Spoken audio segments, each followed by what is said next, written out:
तो हेलो दोस्तों, welcome to my YouTube channel SM online hub में। तो आइए आज हम बात करते हैं कि जाति कैसे बनाते हैं। जाति बनाने के लिए क्या क्या प्रोसेस है, तो आइए आज हम जानते हैं। तो सबसे पहले आपको आना है बिहार सरकार के इस वेबसाइट पे, जो कि मैं वीडियो के डिस्क्रिप्शन में इसका लिंक डाल दूंगा। तो सबसे पहले आपको यहाँ पे जनरल सेलेक्ट करना है, पुरुष है या स्त्री है या अन्य सदस्य है। उसके बाद यहाँ पे आपको नाम टाइप करना है।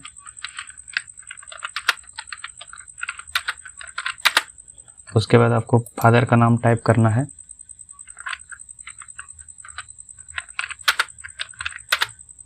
उसके बाद यहाँ पे आपको मदर का नाम चुनना है।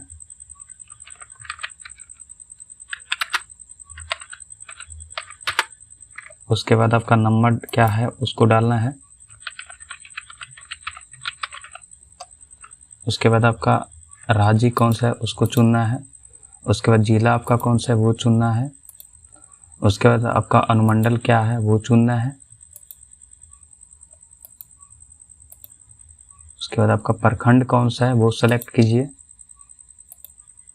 आप ग्राम पंचायत के अंतर्गत आते हैं या नगर निगम के अंतर्गत आते हैं या नगर परिषद के अंतर्गत आते हैं या नगर पंचायत के अंतर्गत आते हैं। जिसके अंतर्गत आते हैं उसको आप सेलेक्ट कीजिए।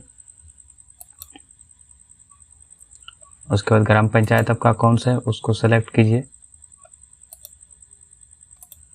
उसके बाद आपका गांव कौन सा है उसको सेलेक्ट कीजिए। उसके डाकघर क्या है उसको टाइप कीजिए। उसके बाद थाना आपका कौन सा है उसको सेलेक्ट कीजिए।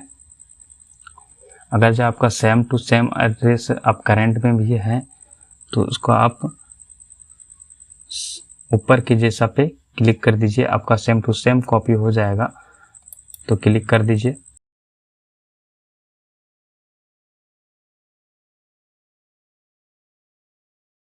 ऊपर के जैसा पे क्लिक कर दीजिए। उसके बाद सेम टू सेम आपका कॉपी हो गया है। उसके बाद एक आपका फोटो लगेगा, उस फोटो को सिलेक्ट कर लीजिए आपका कौन सा फोटो है।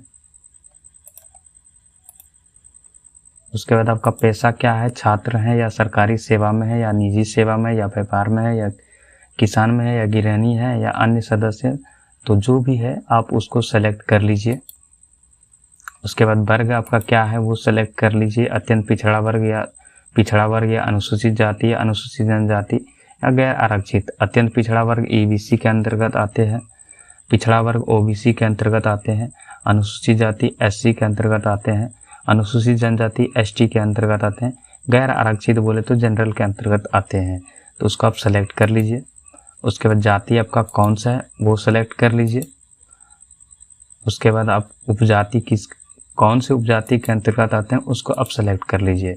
उसके बाद यहाँ पे कैप्चा टाइप करके आप नेक्स्ट पेज पे रिडायरेक्ट हो जाइए।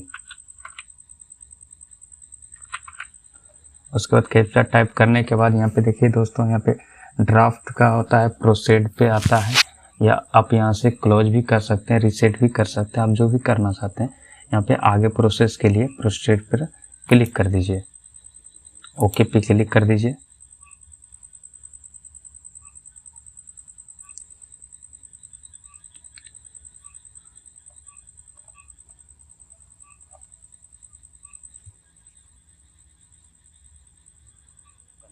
आपका नेक्स्ट पेज खुल के आ गया है दोस्तों। यहाँ से आप जो है दोस्तों, यहाँ पे देखिए लिखा हुआ आ रहा है एडिट। अगर जो आपको कुछ लगता है कि आप चेक कर लीजिए, यहाँ पे आपका कुछ अगर जो गलती लगता है तो आप यहाँ से फिर से एडिट कर सकते हैं, अदरवाइज आगे बढ़ सकते हैं। तो मेरा कुछ भी गलती नहीं, मैं आगे बढ़ लेता हूँ, आगे बढ़ जाता हूँ। उसके बाद देखिए दोस्तों, यहाँ पे आपका एक डॉक्यूमेंट, सपोर्टिंग डॉक्यूमेंट मांगता है। आप आधार कार्ड दे सकते हैं, मतदान पहचान पत्र दे सकते हैं, मनरेगा वाला है तो मनरेगा दे सकते हैं, ड्राइविंग लाइसेंस है तो और अच्छा बात है, पैन कार्ड है तो डाल दीजिए। जो भी है आपके पास, इसमें आप देख के आप सेलेक्ट कर लीजिए आप क्या देना चाहते हैं। अब एक दोनों आधार कार्ड अगर जो आप देते हैं तो दोनों साइड का आप एक डॉक्यूमेंट बना लीजिए। अगर जो डॉक्यूमेंट नहीं बनाना चाहते हैं तो आप कमेंट करके ज़रूर बताइएगा, मैं आपको डॉक्यूमेंट बनाना सिखा दूंगा। तो उस पर क्लिक कीजिए, आधार कार्ड के दोनों साइड जहाँ पे फ़ोटो है उस पर क्लिक कीजिए। उस फोटो को ले लीजिए। उसके बाद सेव पे फिर से क्लिक कर लीजिए, सेव पे फिर से क्लिक कर दीजिए, तो फिर आपको अगला पेज पे रिडायरेक्ट कर देगा।